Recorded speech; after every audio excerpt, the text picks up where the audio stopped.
최근 올해 가장 큰 항공 행사인 국제항공우주살롱 에어쇼 중국 2024는 중국 주하이에서 끝났습니다.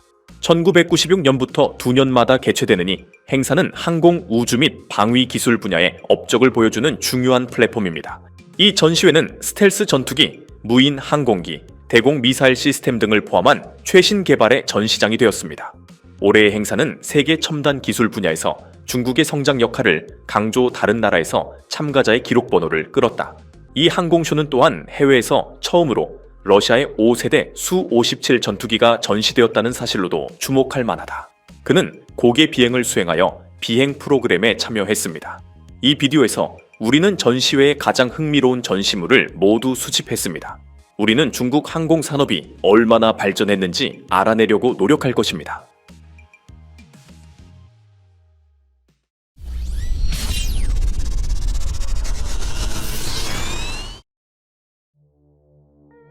에어쇼 중국은 1990년대 중반에 시작된 중국 최초의 국제 항공우주 전시회이다. 또 이 행사는 중국 항공우주회사가 중화인민공화국 정부의 지원을 받아 주최한다. 처음에 이 전시회는 중국 방위 산업의 업적을 보여주는 것으로 생각되었지만 시간이 지남에 따라 글로벌 기업, 과학자 및 전문가 간의 상호작용을 위한 글로벌 플랫폼으로 바뀌었습니다. 2024년에는 40개국 이상에서 700명이 넘는 참가자들이 참가하여 항공과 우주 분야의 최신 업적을 발표했습니다. 올해 중국 스텔스 전투기는 미국 F-35에 대한 중국의 대응을 대표하는 새로운 중국 스텔스 전투기가 전시회에서 중심 무대에 올랐다. 스텔스 기술을 갖춘 이 중형 다목적 항공기는 첨단 무기 시스템을 갖추고 있으며 비행 범위가 넓습니다. 중국 인민해방군 해군의 항공모함에서 사용된다. 중국이 5세대 기술을 개발하려는 야망이 커지고 있다는 것을 보여줍니다. 이는 외국 개발을 복제하는 것에서 독립적인 디자인으로의 전환을 강조합니다.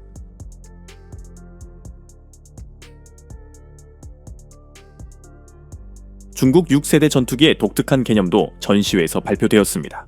이 항공기는 이전 모델과 달리 후방 꼬리가 없는 미래지향적 인디자인으로 핸들링과 낮은 가시성을 크게 향상시킵니다. 이 개념에는 인공지능, 극초음속 기능 및 새로운 레이더 억제 기술의 사용이 포함됩니다. 중국은 이러한 항공기를 개발하는 데 있어서 미국보다 앞서기 위해 노력하고 있으며 이는 이 프레젠테이션을 특히 중요하게 만듭니다.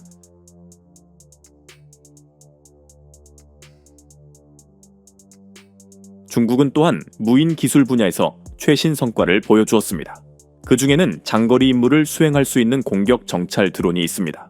미사일과 전자전쟁 장비를 포함하여 2톤 이상의 부하를 운반할 수 있는 드론은 특히 주목을 끌었다. 이러한 발전은 공중 공간의 로봇화에 대한 중국의 전략적 초점을 강조합니다.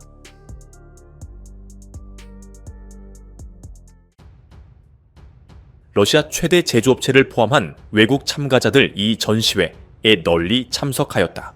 러시아는 5세대 스와-57 전투기를 포함하여 군사산업 단지의 기업에서 50개 이상의 전시회를 가져왔습니다. 이 항공기는 러시아 이외의 국제 무대에 처음 소개되면서 중국 전문가와 대중 사이에서 큰 관심을 불러일으켰습니다. 스와-57은 독특한 기동성 있는 특성을 보여주었고 그 정적 노출은 디자인의 세부 사항을 알 수 있게 해주었다.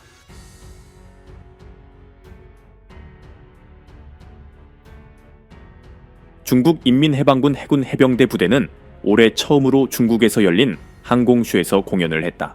개발팀은 선박에 헬리콥터 데이빗을 시연했습니다. 이 기종 J와 Z 발트기 수송 헬리콥터. 이 항공기는 공수 작전에 해병대를 사용할 가능성을 크게 확장합니다. 군대는 6개의 선박 기반 헬리콥터와 링크스 크로스컨트리 차량을 사용하여 관련 군대와 자산을 기동하고 통제했으며 합동 신속한 배치 작전을 수행하기 위한 준비를 보여주었습니다.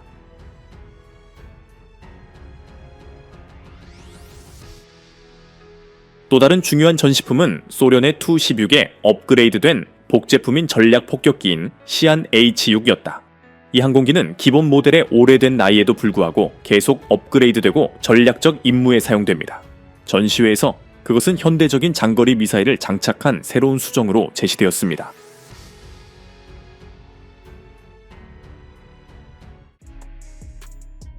새로운 본부 19, 홍치 19 방공 미사일 시스템은 2024년 중국 에어쇼에서 처음으로 시연되었다. 중거리 탄도 미사일로부터 보호하도록 설계되었으며 중국 미사일 방어 프로그램의 핵심 요소입니다.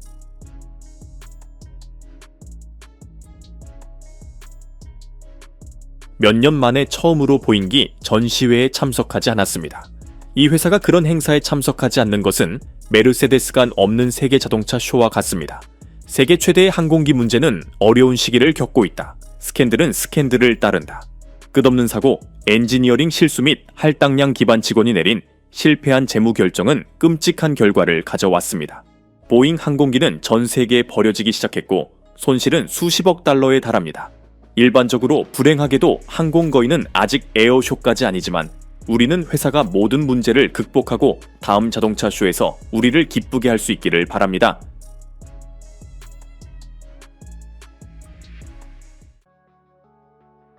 시범 비행은 이 프로그램의 주요 구성 요소 중 하나가 되었습니다. 이 비행 프로그램은 중국과 외국 항공의 업적을 모두 보여주는 풍부하고 인상적인 것으로 밝혀졌습니다.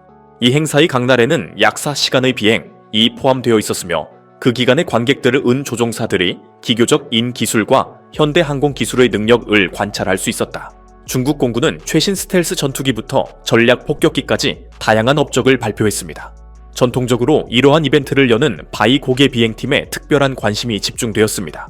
제10 전투기의 엘리트 조종사는 복잡한 고개 비행을 시연했으며 배럴, 멜미츠, 데드루프와 같은 긴밀한 구성과 단일 요소의 동기화된 기동을 포함했습니다. 그들의 공연은 중국 조종사들의 높은 수준의 훈련을 보여주었고 그들은 기동성과 조리오그래피의 정확성을 결합했습니다. 항공에 대한 중국의 야망의 주요 상징 중 하나인 스텔스 전투기도 시범 비행에 참여했습니다. 조종사들은 낮은 속도와 높은 공격 각도에서 기동을 수행할 수 있는 능력을 보여주었고 중요한 모드에서 항공기를 제어할 수 있는 능력을 확인했습니다.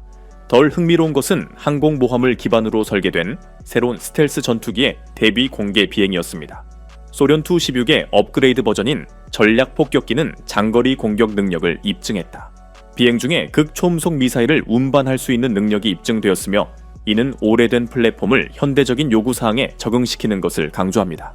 이 행사의 비행 부분은 중국 항공기에만 국한되지 않았습니다. 다른 국가의 대표들도 그들의 능력을 보여주었습니다. 러시아 고개 비행팀, 러시아 기사단은 그룹 및 단일 고개 비행의 복잡한 임무를 수행하여 스와-30M 전투기를 수행했습니다. 네스테로프의 루프, 플랫코르크 마개, 푸가체프의 코브라 및 거울과 같은 요소가 눈에 띄었습니다. 그들의 공연은 전통적으로 전시회에서 가장 기대되는 행사 중 하나가 되었고 전문가뿐만 아니라 일반 시청자들의 관심을 끌었습니다. 또 다른 하이라이트는 러시아 5세대 스와-57 전투기의 비행이었습니다. 이 전투기는 러시아 방위산업의 능력을 강조하면서 전문가들 사이에서 상당한 관심을 불러일으켰습니다. 미국 대표들은 드론의 능력을 보여주었지만 그중 하나는 기술적인 문제로 인해 손상되었습니다. 비행 중에 드론 중 하나가 실패하여 신뢰성에 대한 논의가 발생했습니다.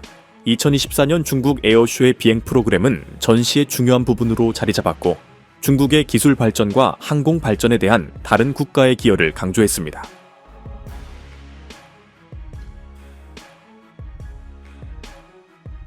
에어쇼 차이나 2024는 중국의 업적과 글로벌 플레이어들의 경쟁력을 보여주는 획기적인 행사로 자리매김했습니다.